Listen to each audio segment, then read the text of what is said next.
अस्सलामुअलैकुम इन कैसे हो आप सब लोग। अमूमन 1-2 महीने पहले मैं कश्मीर का मैंने ट्रिप किया।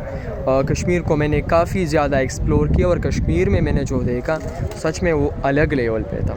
आप देख सकते हैं मेरी वीडियोस में कश्मीर को मैंने काफ़ी ज़्यादा एक इंटरेस्टिंग तरीके से एक्सप्लोर किया। आज की वीडियो में मैं आपको बताऊंगा कि जब मैंने कश्मीर का ट्रिप किया तो कश्मीर का एक आम बंदा और एक आम कश्मीरी कश्मीर और पाकिस्तान और इंडिया के बारे में क्या।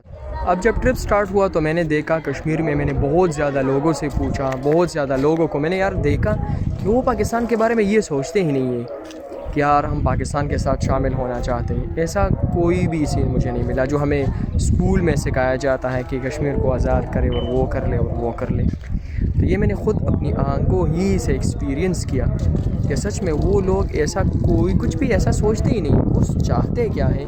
मैंने देखा कि वो सबसे पहले और उसके इनके जहनों में ये है कि यार कश्मीर को असल में हमने आज़ाद करना है, लेकिन अपने लिए एक सावरन स्टेट होना चाहिए, ना तो पाकिस्तान का और ना कश्मीर का।